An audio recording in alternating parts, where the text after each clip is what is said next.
We don't have the music, so let's go right into it. Every Monday at 1:30, I talk about the Southern Conference with this man in the know, and his name is SoCon John Hooper. You can read him on Mid-Major Madness, writing about the Southern Conference players and such in the off-season, during the season, usually about once a week from Mid-Major Madness. Now you can read him at Medium.com, just like you can read my morning monologue, like, why is Vanderbilt kicking the Vols' ass? Which is what the headline of today's monologue was. Anyway, I mean, Nick, you got the pitcher for Vanderbilt pitching him into the College World Series, and he's the son of a Tennessee assistant coach, you tell me. Anyway, I got to give you this tidbit, though, before we start talking to SoCon John Hooper. Terry Bowden used to be the coach at Auburn, led him to an undefeated record in '93, replaced Pat Dye. Most recently had been the coach at Akron. He's going to go to Clemson, which has always had a Bowden presence, I guess, since, the late 90s or so. He's going to assist the Clemson staff, can you believe this, as a grad assistant, as an intern. Tell you the truth, Bowden wasn't making all that much at Akron. He was making $400,000 a year, which, okay, I'd like the money myself, but the fact of the matter is that's kind of low for a D1 football coach. I mean, put it this way, it's less than $250,000 on what Steve Forbes' annual salary will be at ETSU to coach basketball. Knowing all about that is SoCon John Hooper, who joins me. Big news came about. We had him on the program last week. First media outlet, I think, to have a one-on-one with him. Jim Schaus, new commissioner of the Southern Conference, comes from Ohio, where he was the athletic director of the Bobcats. Your thoughts on this hire, SoCon John Hooper? I think it's a very good hire. Obviously, he comes with a lot, 30 years of experience, and he's been in two mid-major basketball conferences that traditionally have been upper-tier mid-major basketball conferences in the Mid-American Conference, as well as the he was at Wichita State when they were in the Missouri Valley Conference. So he brings that experience, and not only that, he brings the experience of having been on the NCAA selection committee, which I think he'll have a special insight into should a season like this present itself again.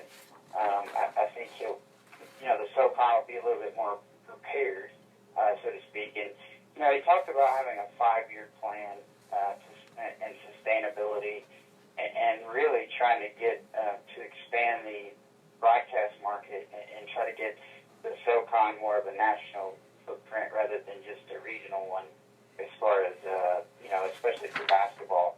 But I think for the two major sports at least. And, I think that's important. We've talked about that before on here. You even saw, with the Big South last year, I guess they had a deal with a Friday night game or something on ESPNU, I believe. So I think it's important for the SoCon to, put itself out there, especially after a season like this. And I think having had a season like that, they may not have gotten two teams for the first time into the NCAA tournament, but it certainly makes them more attractive to an ESPN or somebody that would want to broadcast a weekly game, because I think you got to strike while the iron's hot, and he kind of agreed with that. So, I think the vision he has for sustaining the strength of basketball in the conference and for the future, I think he seemed very, very capable of to do that, and also offered some new ideas that maybe haven't been offered in the past. You mentioned a 5-year plan. Jim Schaus mentioned a 5-year plan. Okay, realistically, where do you want to see the SoCon in 5 years? I mean, I'd like to see, it's hard to do, but I think I'd like to see, a season, every 2 or 3 years like this one in basketball, and I think it's possible. I mean, I think it's, I don't think this is going to be something like a 50-year event. I mean, I think that if you go back, I was looking at some records, 10 years ago, and the conference. I think Wofford had their first winning season as a Division I program in 08, 09. They were 16 and 14, and then if you look at both Greensboro and Furman, they had a combined 11 wins, and this year they had a combined 55 wins or 54 wins. So, and 10 years, that's how far those two, three programs have come. And I think that, and that's not really with any commitment to basketball yet. So imagine if they made a major commitment to basketball, what it could bring for ETSU. And I think the one really big thing and really something that John Marino has to be given credit for is adding ETSU back to the league. Because, okay, so you've got a team in there that's won 100 games in, 4 years. So that's made everybody else win to keep up with ETSU. So that's never a bad thing when you add a successful program back to your league for basketball. And, if we saw what the addition also was a bonus last year for football. So, well, would you not say that was sort of like falling out of bed? I mean, once the old administration had left, once football was coming back, why would you not bring back ETSU? I mean, the only thing I could think of was to be for spite, and heck, you were bringing back VMI, so why not ETSU? Right.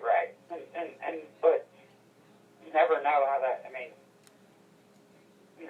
ETSU's obviously been successful in basketball, and, you figure that would translate to the SoCon, but you never know how it's going to go.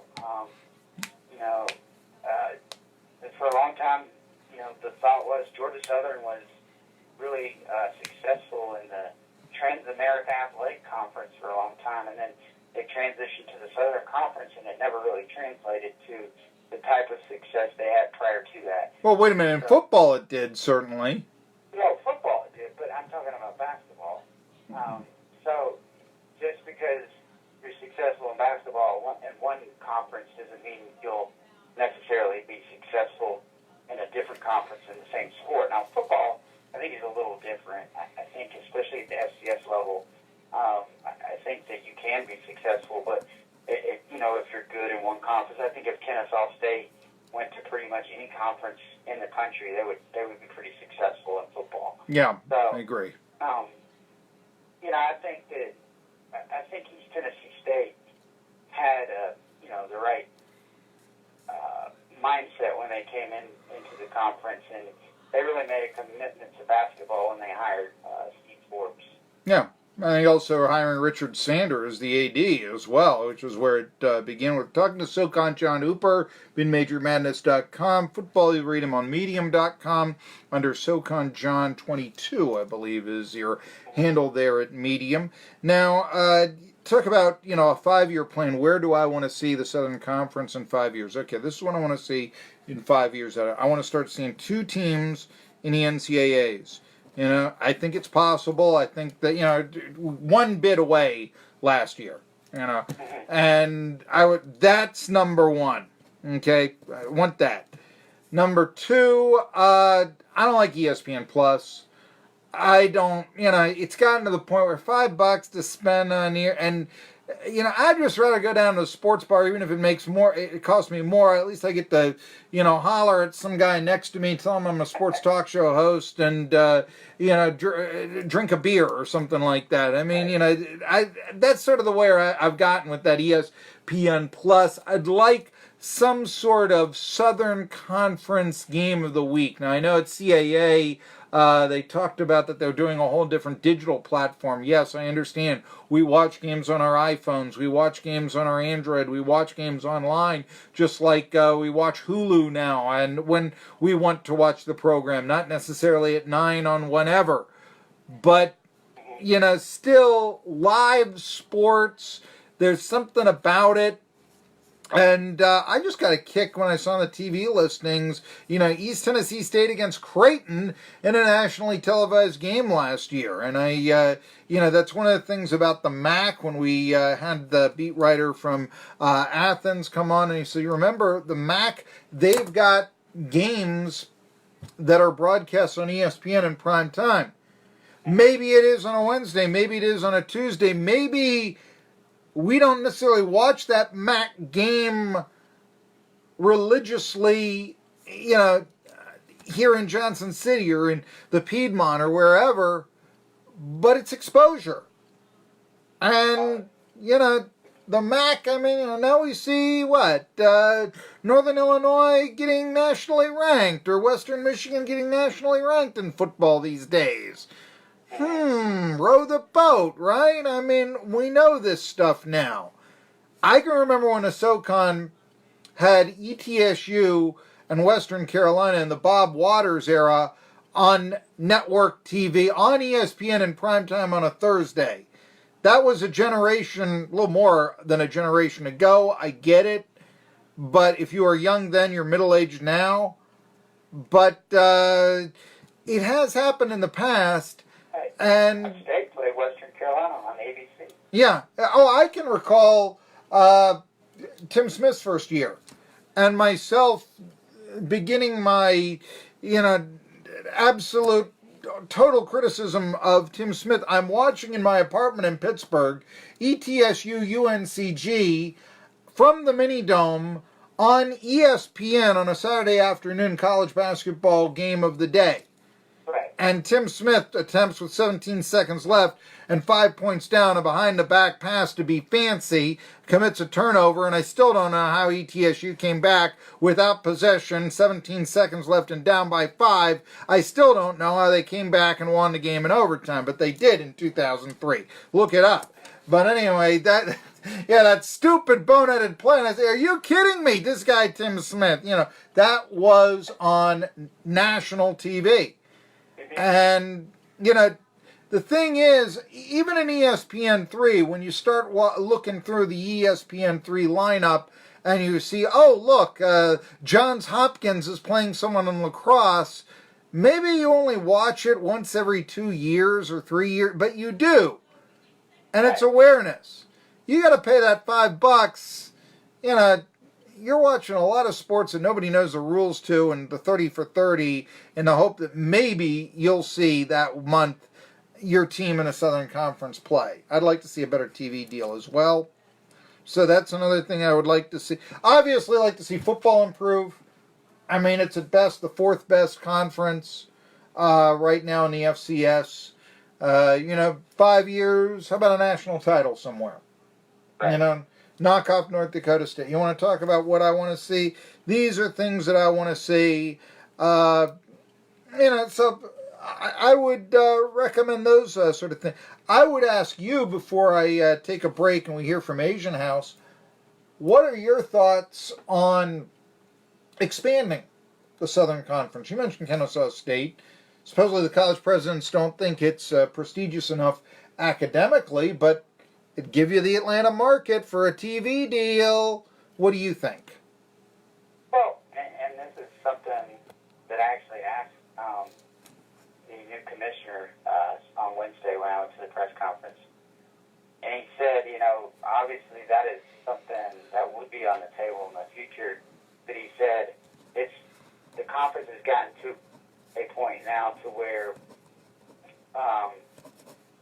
when we want to add somebody, we can, but we don't have to add them right at the second. Where he said at times in the past, when teams leave, you have to add somebody. But he said you've always got to have a contingency plan, in case that does happen. So you've got to have some schools you kind of consider in your back pocket that because that can happen. And he said you can't be caught off guard by it. And that's something that, I think that a Kennesaw State would fit football-wise. But, would that bring the strength of the conference down in basketball? So we don't really know what's going to happen in 2 or 3 years. They've struggled to kind of keep coaches and, win many games down there, really since turning, I guess, Division I. So, but they would certainly fit the mold as a football program and the market and everything like that. So if you could ever get that basketball program could ever improve to where it would, be a power in the Atlantic Zone or excuse me, I guess they're in the Big South. They're in the Big South in Big football. South Yeah, football, I got yeah. you.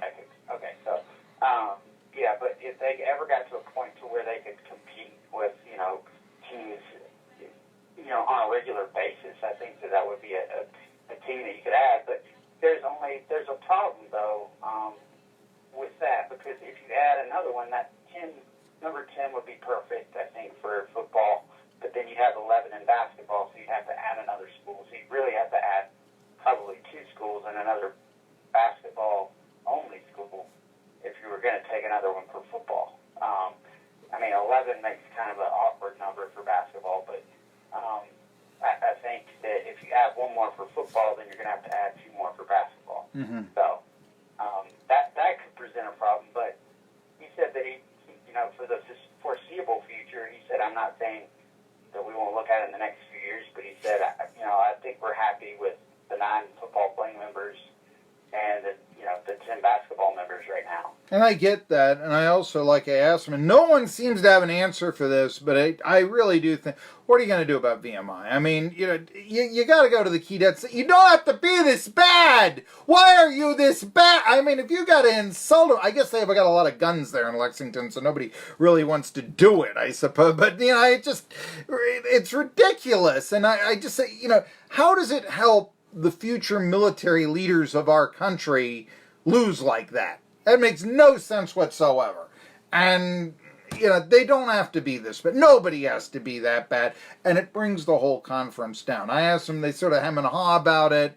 But, yeah, interesting. Let's talk a little bit more about this. And, of course, you've ranked all the offensive lines for the upcoming football season as well as the tight ends. So let's talk about that after this word from Asian House. They're not open today, but, hey, next 6 days, right there, shops in West Market between Jonesboro and Johnson City on 11E or 321 or whatever you want to call West Market. Yeah, that's where you ought to be eating all your Chinese and Japanese food. Check out their menu, goasianhouse.com.